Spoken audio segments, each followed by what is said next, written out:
Home field advantage is one of the most important factors in any sport.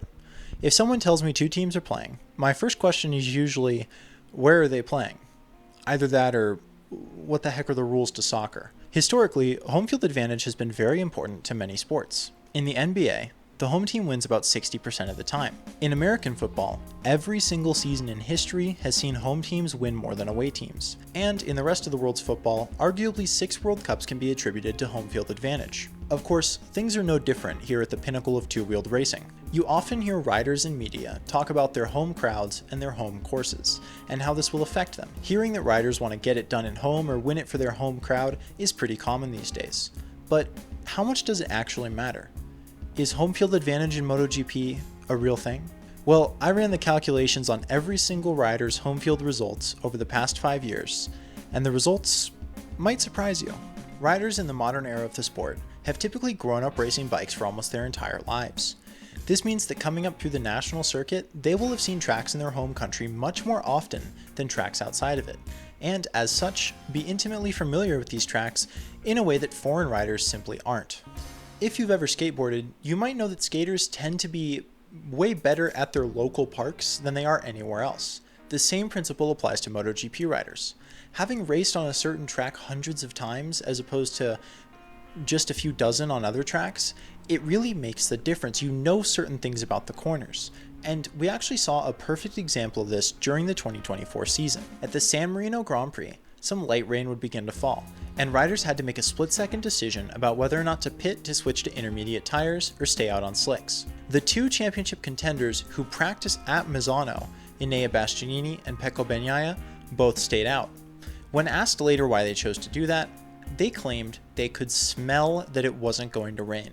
That's crazy. That's the craziest shit I've ever heard. What are you, the sniffer? You could smell that it wasn't going to rain? That's so cool. That is a practical home field advantage that actually matters and actually saw the results of a race impacted. So clearly a home field advantage can exist, but do riders tend to do better in general on their home country tracks than other places? Well, let's break it down. So I took every single current rider on the grid, minus Brad Binder and Pedro Acosta.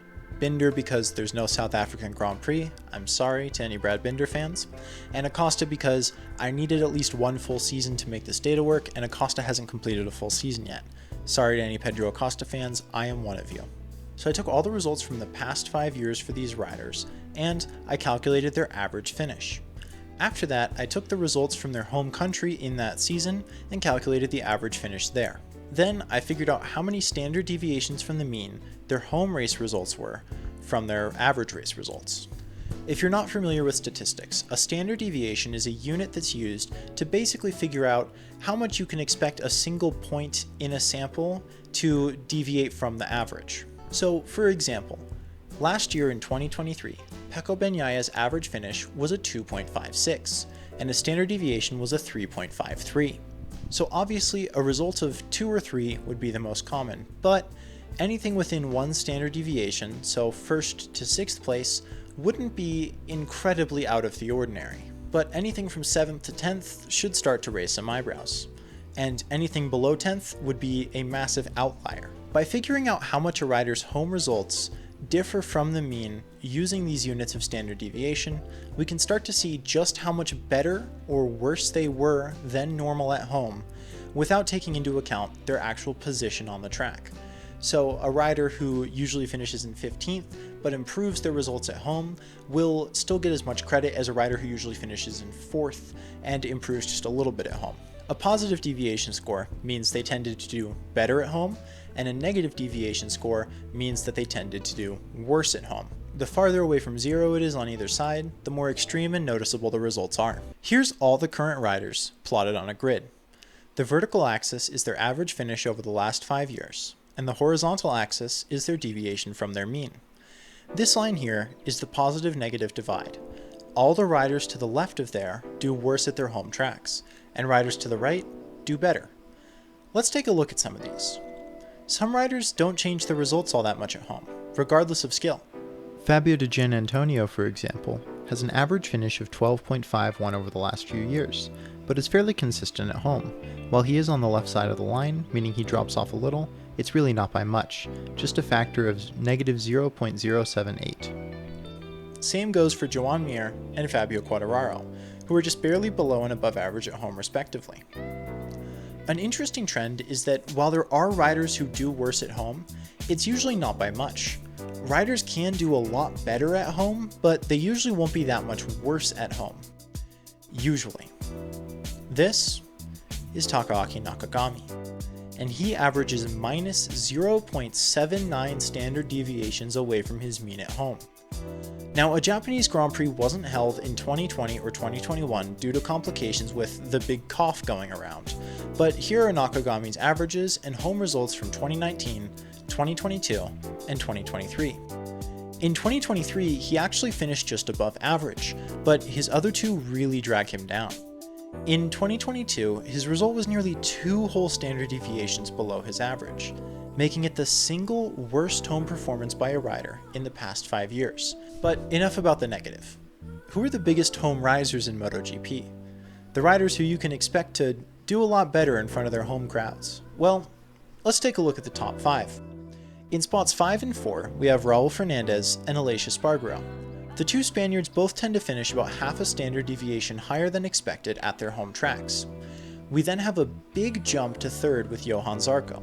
Zarco finishes a whole 3/4 of a standard deviation better than normal. This is primarily because of two way above average performances in 2020 and 2021, which help bring his score up. Finally, our top 2. We've talked about them already. They're the factory Ducati riders, Pecco Bagnaia and the Beast. Bagnaia finished with a deviation of 0.818, better on average at home than Taka Nakagami is bad at home. This placement is actually doubly impressive since he has the highest average finish on the list. This is so impressive since the higher your average finish is, the harder it is to be exceptional at home, meaning you have less room to improve than everyone else, and he still managed to stand out more than just one other rider. That other rider is Enea Bastianini, who tops the list with a wild deviation score of 0.955, almost a full standard deviation better than his average. In 2023, he was actually slightly worse on average at home, but in 21 and 22, he was utterly ridiculous in his home country. In 2022, his average finish was a 5.9, and his average finish at home, 2nd place.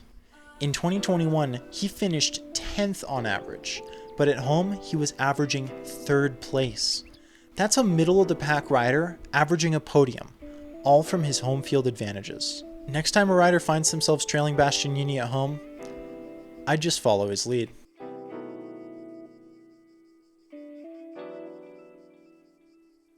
Thanks for watching this video. I didn't want to make this super long, so I didn't talk about everyone, but here's the results of every single rider so you can find your favorite and see how they did. If you enjoyed this video, a like would be very appreciated, and feel free to check out my other content. You might like my video on what if MotoGP champions were banned. Lastly, for the few of you who are regular viewers, I wanted to mention that my content will probably slow down for a while.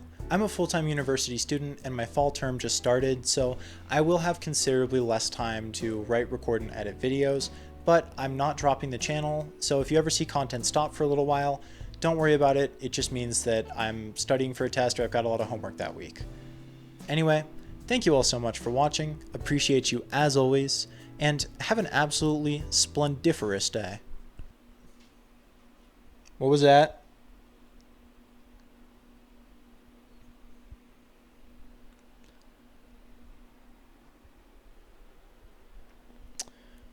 I am alone in this house, and someone just closed a door.